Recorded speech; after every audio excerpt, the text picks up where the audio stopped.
ये बात उन दिनों की है जब बुद्धा मरवन में अपना समय व्यतीत कर रहे थे। इस समय तक बुद्ध की प्रसिद्धि दूर दूर तक फैल चुकी थी। बहुत दूर दूर से लोग अपनी चिंताओं और परेशानियों का समाधान खोजने उनके पास आते थे। ऐसे ही एक दिन जब बुद्धा मरवन में अपने शिष्यों को प्रवचन दे रहे थे तो एक अधेड़ उम्र का व्यक्ति अपने 20-21 वर्ष के पुत्र को अपने साथ लिए बुद्ध की तरफ चला आ रहा था।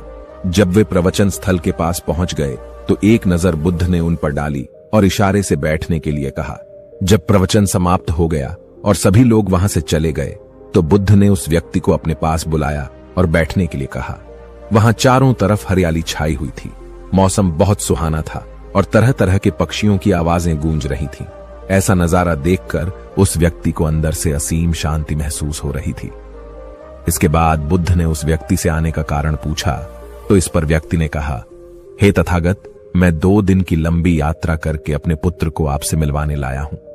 ये मेरा इकलौता पुत्र है और ये हर समय थका थका रहता है। ऐसा लगता है जैसे इसके अंदर कोई जान ही नहीं है, कोई प्राण ही नहीं है। इसका स्वभाव भी काफी चिड़चिड़ा हो गया है। अगर हम इससे कुछ भी कहते हैं तो यह हमारी छोटी छोटी बातों पर गुस्सा हो जाता है। इसके देखने की क्षमता भी उम्र से पहले ही कमजोर हो गई है और इसके बाल भी सफेद पड़ने लगे हैं। इतनी कम उम्र में इतनी बड़ी उम्र का लगना मुझे तो कुछ समझ नहीं आ रहा। इसके साथ हो क्या रहा है तथागत? मैं अपने पुत्र के स्वास्थ्य को लेकर बहुत चिंतित हूं। जब मैं अपने पुत्र को वैद्य जी के पास लेकर गया तो उन्होंने कुछ औषधि दी और कहा, अपने पुत्र को तनाव कम लेने के लिए कहो। वो अपने दिमाग में बहुत अधिक तनाव लेता है, इसलिए उसकी ऐसी हालत हो गई है। लेकिन मुझे उनके बहुत समझाने के बाद भी तनाव का मतलब समझ नहीं आया। मुझे नहीं पता कि तनाव होता क्या है, ये किन कारणों से आता है और उसे कैसे अपने पुत्र के दिमाग से निकालूं। लेकिन मुझे सबसे पहले तो ये समझना है कि तनाव होता क्या है। इसीलिए तथागत मैं आपके पास आया हूं। कृपया आप मेरी समस्या का समाधान कीजिए। यह सुन बुद्ध उसके पुत्र को बड़े ध्यान से देखते हैं, उसके चेहरे को देखते हैं, उसकी आंखों को देखते हैं और फिर उसके हाथों की नब्ज को भी देखते हैं। यह सारी विधि करने के पश्चात बुद्ध उस व्यक्ति से कहते हैं, तनाव लेना तो कोई नहीं चाहता, लेकिन फिर भी यह तनाव लोगों के दिमाग को दीमक की तरह पकड़ लेता है और व्यक्ति जान भी नहीं पाता कि वह तनाव में जी रहा है।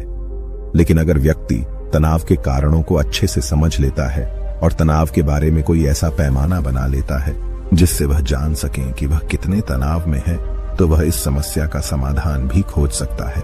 सबसे पहले तो तुम ये समझो कि तनाव होता क्या है। जब भी कोई व्यक्ति कोई काम कर रहा होता है लेकिन उसका मन कहीं दूर भटक रहा होता है, कल्पनाओं में होता है, तो उसके शरीर और मन के बीच एक दूरी पैदा हो जाती है। यह दूरी जितनी अधिक होगी, व्यक्ति उतनी ही ज्यादा बेहोशी की अवस्था में होता है और शरीर व मन के बीच की इसी दूरी, इसी खिंचाव को तनाव कहा जाता है। आखिर कोई पसंदीदा खेल खेलने के बाद व्यक्ति चुस्ती और प्रसन्नता से क्यों भर जाता है, जबकि उसने तो अपने शरीर को थकाया है। लेकिन समझने वाली बात यह है कि खेलते समय मन और शरीर एक साथ पूरी तरह से उस खेल में केंद्रित होते हैं, जिससे शरीर और मन के बीच दूरी पैदा नहीं होती और कोई तनाव पैदा नहीं होता। और अगर दिमाग में कोई तनाव था भी तो वो भी दूर हो जाता है।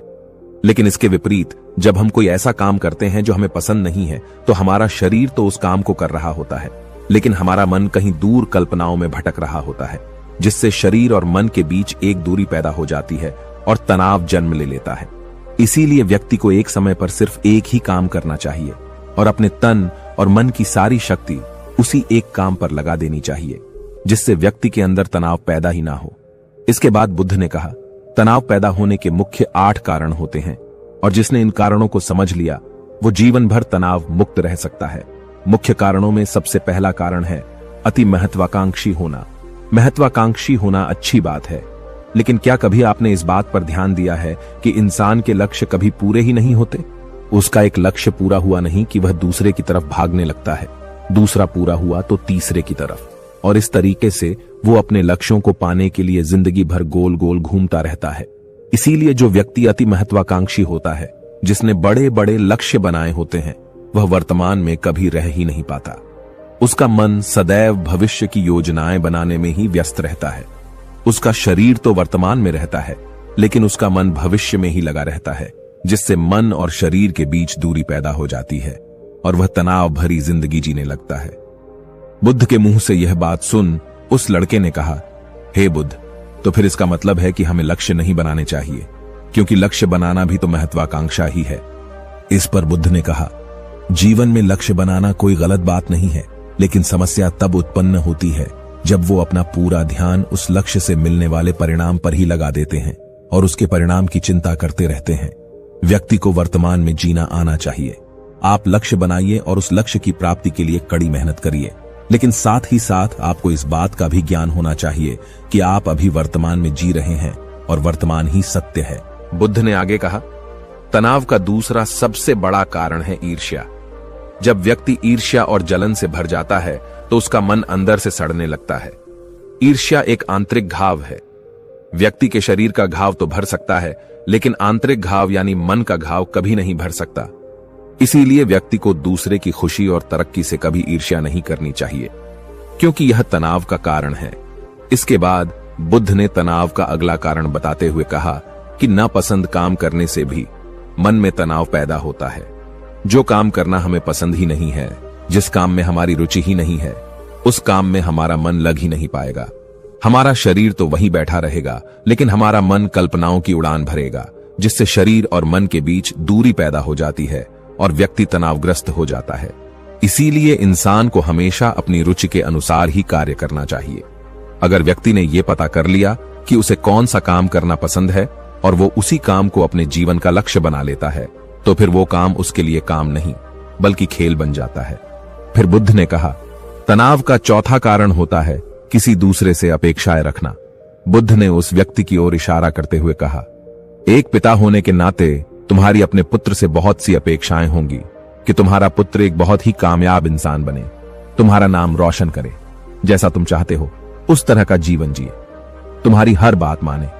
लेकिन क्या आज तक कभी किसी की सारी अपेक्षाएं पूरी हुई है? जब भी कोई व्यक्ति किसी दूसरे से कोई अपेक्षा रखने लगता है तो वो अनजाने में अपने लिए तनाव पैदा करने लगता है। जरा सोचो कि अगर तुम्हारा बेटा तुम्हारे अनुसार काम नहीं कर रहा और वो नहीं बन पा रहा जो तुम उसे बनाना चाहते हो, तो निश्चित रूप से तुम्हारे दिमाग को तनाव पकड़ लेगा। तुम तनाव से भरा जीवन जीना शुरू कर दोगे और इस तनाव के बस में आकर तुम ऐसा व्यवहार करोगे, ऐसी बातें करोगे कि तुम्हारा अपने पुत्र के साथ संबंध और भी खराब होता चला जाएगा। इसीलिए व्यक्ति को जितना हो सके उतनी कम अपेक्षाएं दूसरों से रखनी चाहिए, और अगर पूरी तरह से तनाव मुक्त रहना है तो दूसरों से अपेक्षा रखना ही बंद कर दो। इसके बाद बुद्ध ने कहा कि शारीरिक कष्ट भी इंसान के तनाव का एक कारण होता है।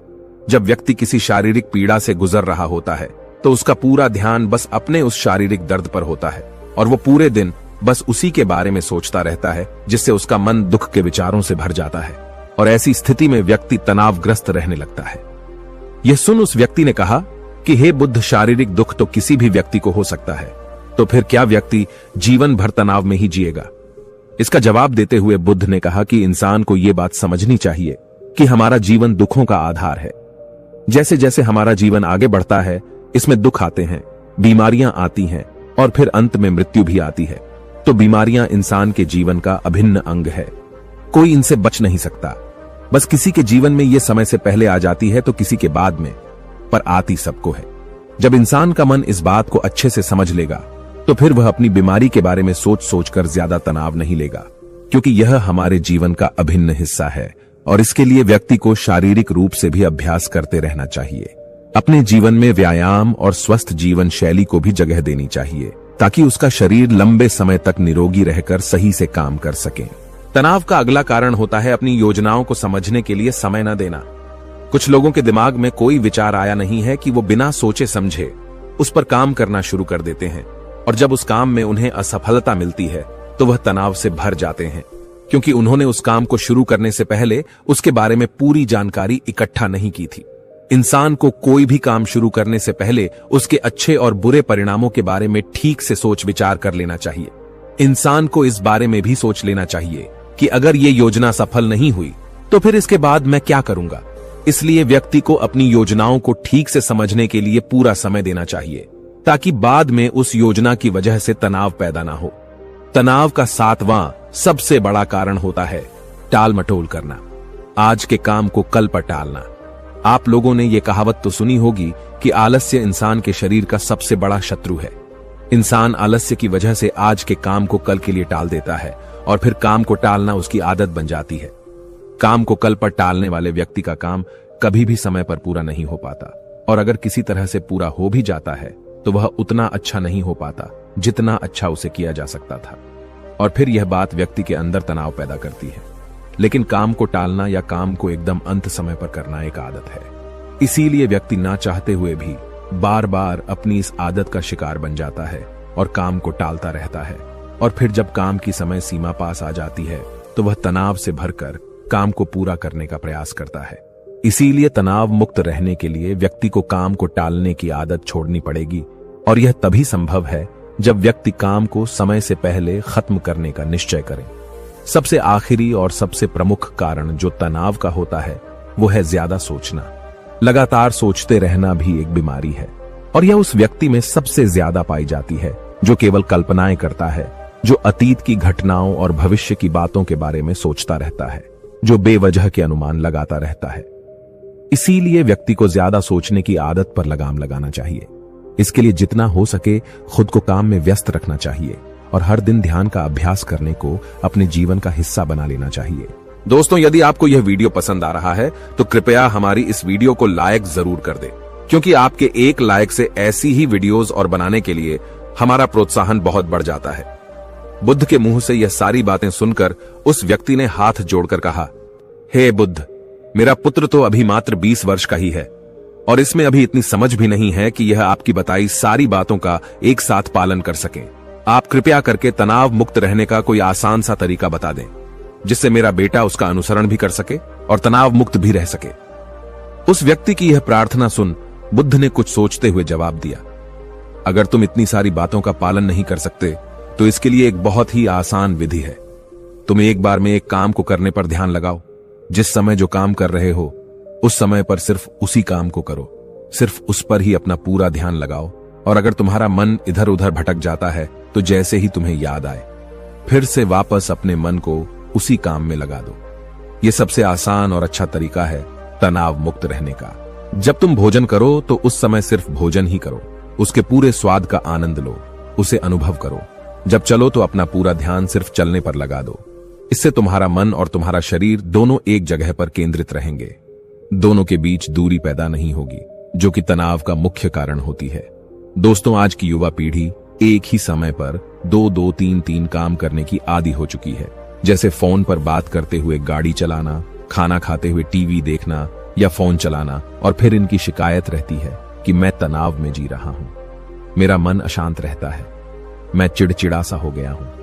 जब कोई व्यक्ति एक ही समय पर 3-3 काम करेगा तो तनाव पैदा होना तो स्वाभाविक है, क्योंकि दिमाग तो एक समय पर पूरा ध्यान लगाकर सिर्फ एक ही काम कर सकता है। पूर्ण रूप से एक ही समय पर 2 कामों पर ध्यान कभी नहीं लग सकता। इसीलिए जहां तक संभव हो सके एक समय पर सिर्फ एक ही काम करने का प्रयास करें, वो भी पूरे ध्यान के साथ। दोस्तों, आशा करता हूं कि आपको इस वीडियो से काफी कुछ सीखने को मिला होगा। आपने क्या सीखा कृपया हमें कमेंट करके बताएं, और अगर यह वीडियो आपको पसंद आया है तो प्लीज इसे शेयर जरूर करें। तो चलिए दोस्तों, फिर मिलते हैं अगली वीडियो में ऐसी ही एक नई और रोचक बुद्धा सम्यक वाणी के साथ।